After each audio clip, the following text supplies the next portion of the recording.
Hello, this is a lesson for Justin. I just watched the video that you sent me. That is absolutely amazing that you've only been playing since February and you were able to write a piece like the one that you sent me. I'm actually pretty jealous of that trajectory. It took me a lot longer to get to that where you are in that video. So I'm going to point out a few things to you about that video.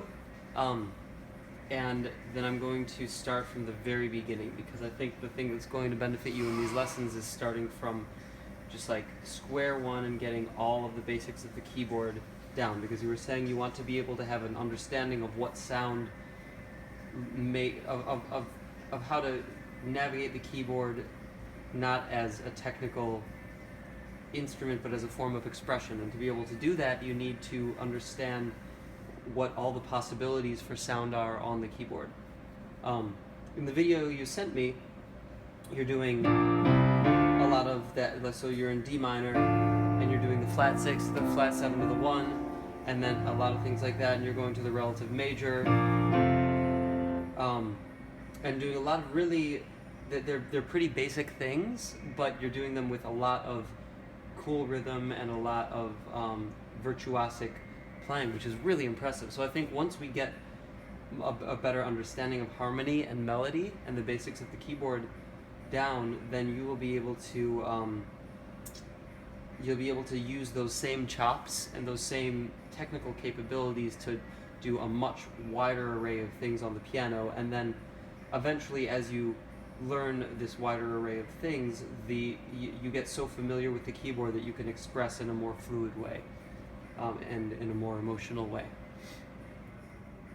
So, to start, I want to just start from the very basics. We're going to talk about scales and chord tones. So you have your major scale,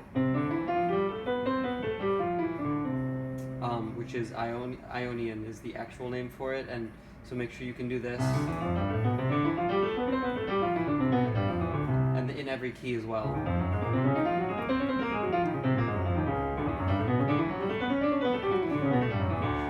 And upwards. I think you have that in your hand exercise book, so just make sure you have that. And then there are 7 different types of scales, and I'm going to go through them as they are on the white keys, so you can tell what the actual sound is for each scale. Actually, you know what? No, I'm not going to do that. That's too easy. I'm going to just do it all based on C. So you have C major, which is C Ionian. Then you have C Lydian, which is the same as C Ionian, but it has a sharped 4. By the way, when I talk about, I'm going to use numbers to refer to chord tones, and when I say chord tone, that's like, this is 1, this is 2, this is 3, this is 4, 5, 6, 7, and then 1 again. Because we're in C, and there's that. That's your octave for C. So 1, 2, 3, 4, 5, 6, 7, 1. If we're in F, it's 1, 2, 3, 4, 5, 6, 7, 1. If we're in B, it's 1, 2, 3, 4, 5, 6, 7, 1. So know that. Those are chord tones. So in the C Lydian scale, you have 1, 2, 3, sharp 4, 5, 6, 7, 1. Which this is a really cool sound that you can play with in your composition.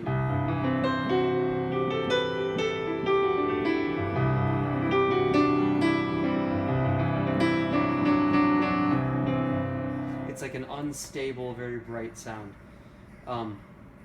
Okay, so let's go to the next one I'm going to focus on, which is Mixolydian. So it's the same as C Ionian, except it has a flat 7.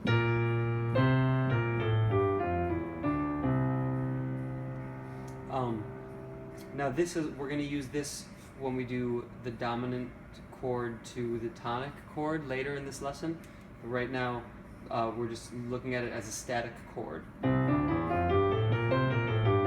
So every chord tone is natural except for the 7, which is flatted. Flat 7. And you can do some cool sounds with this too.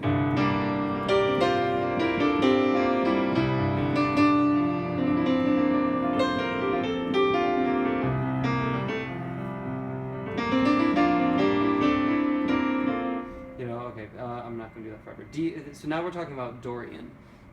Dorian is the same as Mixolydian, but it has a flat 3 as well.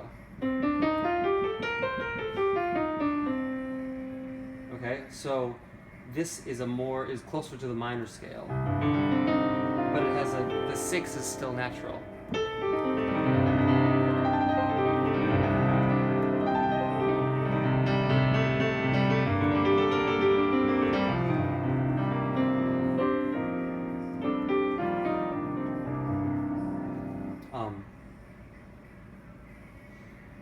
Okay, so that's your Dorian scale.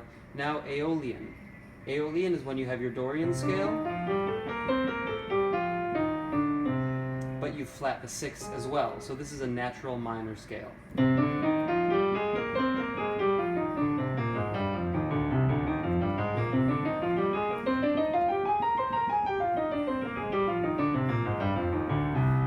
this is a dark scale. This is...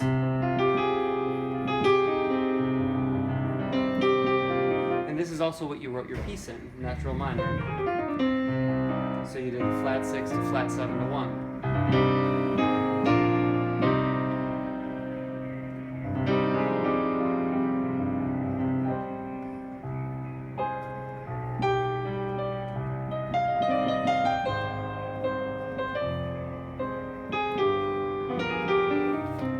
So that's a very dark sound that you get from that. I just played a show here, and there are people walking around the crew taking showers and stuff. Anyway, where were we? So that's the Ionian. By the way, just in case you're curious, I'm at the Comerica Theater in Phoenix, Arizona. I just played a show with Halsey. I'm accompanying her on piano and doing all the sound design for the shows. So if you do see a Halsey show, I'm playing keyboards.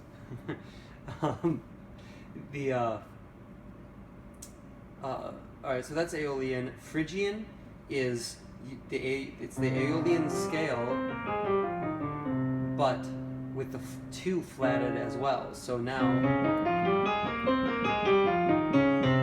have that. Hope you can see all this.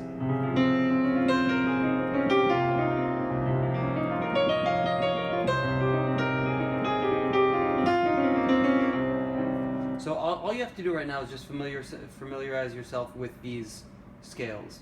You don't need to improvise like this, because I'll show you more of that later. So that's Phrygian, and then finally Locrian, flat the 5 as well.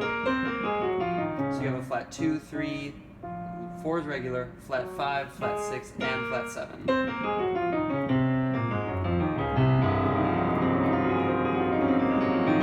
This is the darkest, most unstable chord you can have.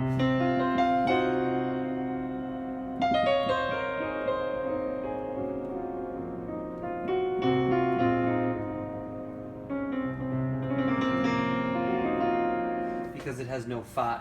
The 5 is usually the thing that leads to the 1. But the 5 is flat, so you have nothing that really leads to the 1.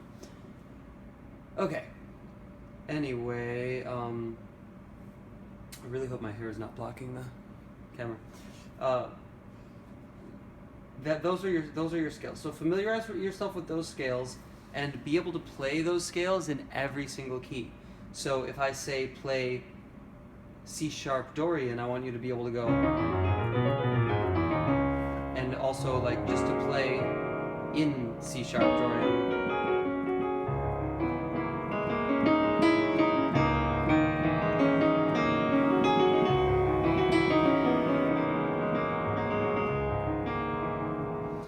Or if I say play in like G Mixolydian, I would want you to do like.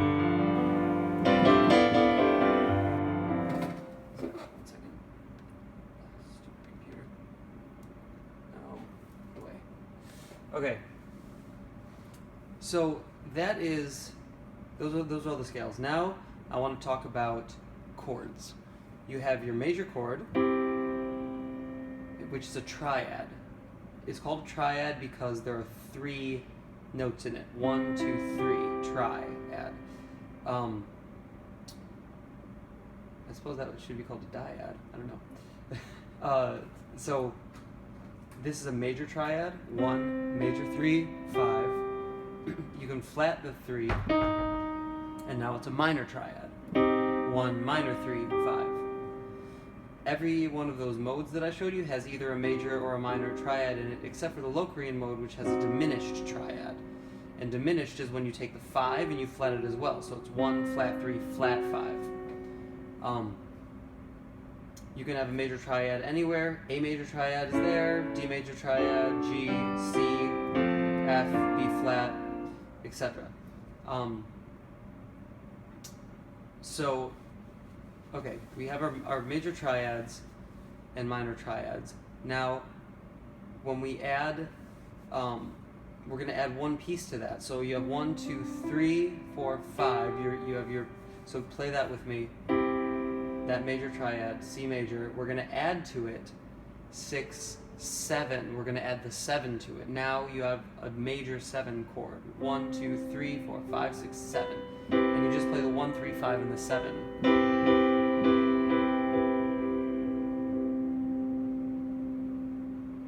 Now that's a really beautiful sound that you can use in a lot of ways.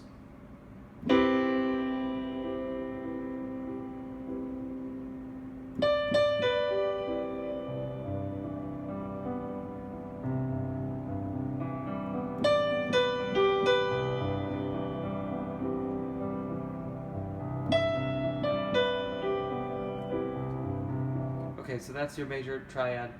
Now, or that's your major 7 chord, because, and you again you call that a 7 chord because you go 1, 2, 3, 4, 5 all the way up to the 6, 7.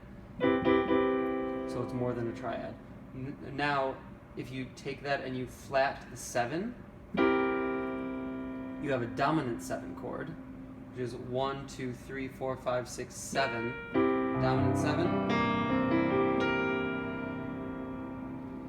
And I'll talk about the function of that later. That's a very, very functional chord. So you can also flat the 3, and now you have a minor 7 chord.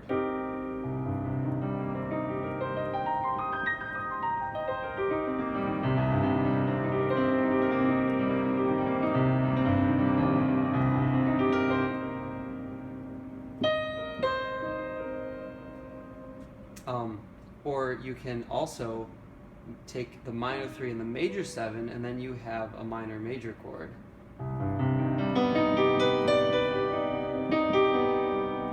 Which is a very mysterious sound.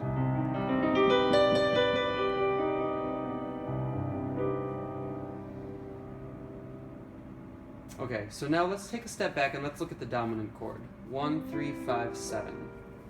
Right? So this is C dominant 7, and this leads to a very specific other chord. It leads to F. And I want you to listen to that again. If I play, it sounds like it leads down to this, right?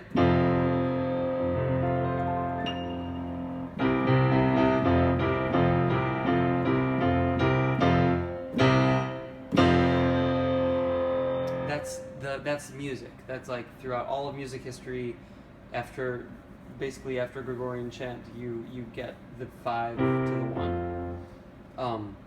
And 5 has a dominant 7, and there's a reason for this. So let's change our key. Let's talk in C major. Now, if you play a G chord in C major using all of the chord tones of C major, and you play a G7 chord, you have 1, 3, 5, and 7 in the chord tones of the C scale. So you have a G dominant 7 chord. Do you understand that? Because if you were to play a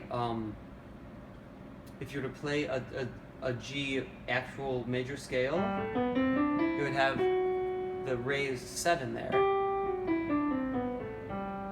And by the way, maybe I need to take a step back and talk about what actually makes a major scale. It's the intervals.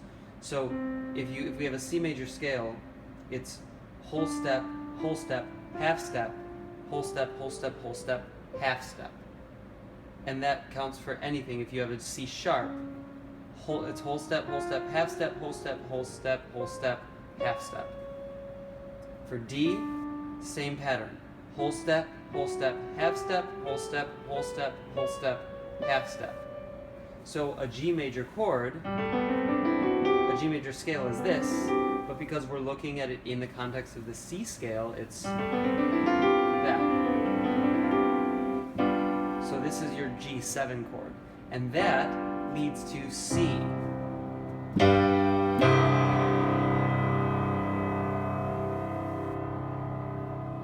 So why is that, you may ask? It is because there are two notes in the G7 chord that lead to the C chord. These two notes are the 3 and the 7 of the G. Okay? So this is a very dissonant interval, and that needs to lead somewhere. So if the closest chord tone in C from this note is this, and from this note it's this. That's why when you're in C major and you play a G, these two notes are what are pulling you back to your home base. That will be very valuable for your composition because you can use that anywhere. So, and you can use it in a melodic context and a harmonic context, meaning that you have your, so melodic context is this, just playing it together. I'm sorry, that's harmonic context. Playing it as a chord and as a chord. Melodic context is making a melody out of it. Or you're letting these two notes lead inwards to these two notes, from dissonance to consonance. Now, let's say we wanted to go to B, and we wanted to go from one step back. This is called the 5 chord, because it's based on the chord tone 5 of C. So if you're looking at C, G would be the 5 chord, and it's a dominant 7 chord, because the 7 is flat, so it's the dominant 5 chord. Okay? Now, if you wanted to lead to C sharp, you'd play a dominant G sharp chord, which is 1, 3, 5, 7 of the G sharp Mixolydian scale to C sharp. And it's the 3 and the 7 of G sharp that lead to the 1 and the 3 of C sharp. So, and you can do that in any chord. If you want to lead to D, it's 5, 1. If you want to lead to D sharp, it's 5, 1. Or E, 5, 1, 5, 1, 5, 1, 5, 1. It's all 5, 1. From the dominant 5 to the major 1. Now you can use that in all your compositional contexts. Let's talk about what that creates musically. So let's say I want to go to C, and I'm playing a G7 to a C major. What if I make that C into a dominant 7 chord? How do I do that? By taking the 7 and moving it down a half step and making it flat. You see that? So that is there. The 3 and the 7 of C dominant now, of C Mixolydian, which is C dominant 7, are going to lead to the 1 and the 3 of F, because that's a 5th down.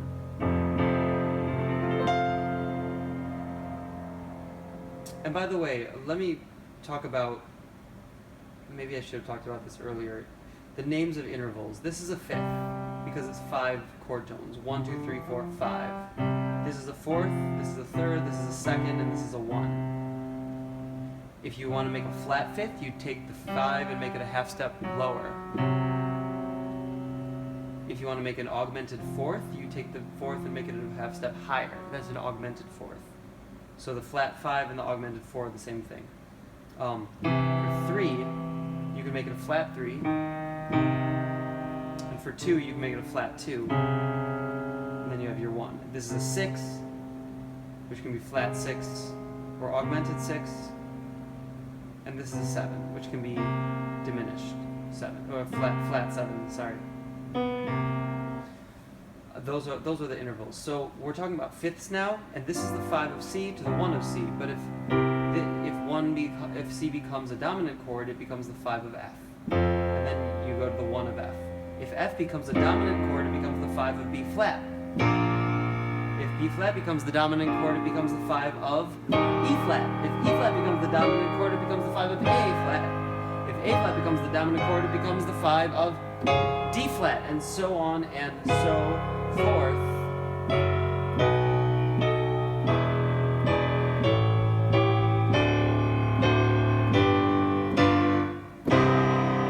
All the way back to 1. And that's called the circle of fifths. You can look it up online. There are a million resources about it.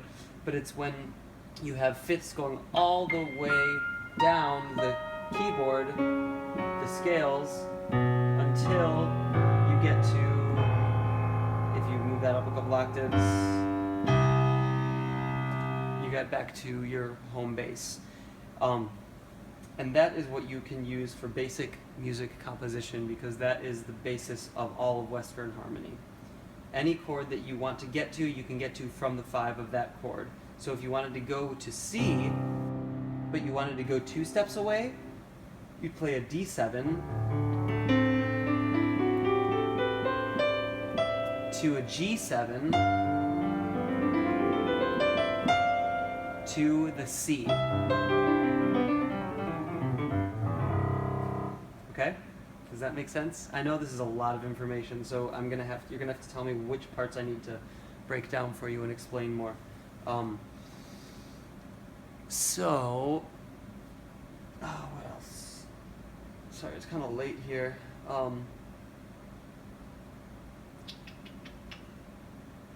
I think that might be a good. Well, okay, I'll very briefly talk about cadences, because there are 4 types of cadence. A cadence is one chord leading to another. The one that I just showed you is an authentic cadence, 5 to 1. A plagal cadence is 4 to 1.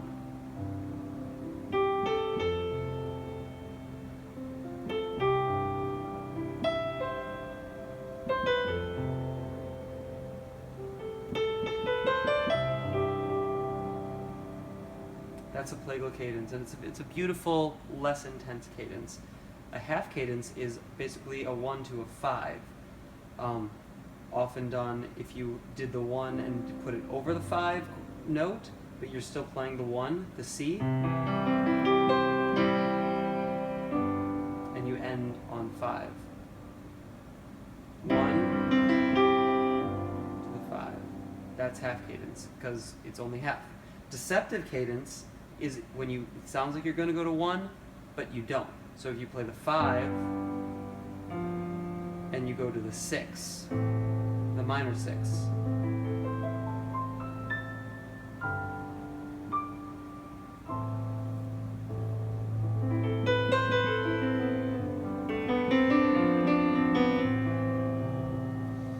and you'll notice that the tritone here, this dissonant interval that leads to the 3 and the 1 of the next chord, so the 3 and the 7 here lead to the 3 and the 1 of C. This 3 and the 7 of G lead to the 3 and the 1 of C.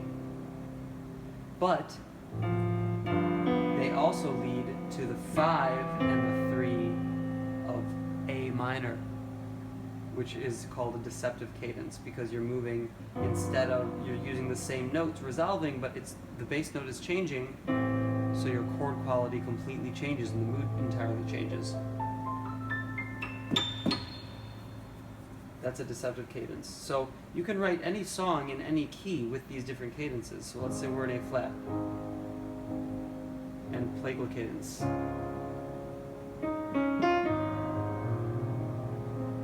And now we want to let it like hold out, so we do a half cadence.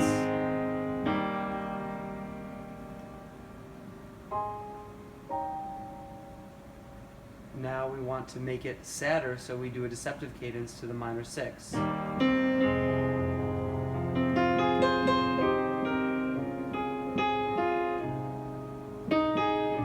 Now I'm on the B flat, dominant 7, which is going to lead to the E flat, dominant 7.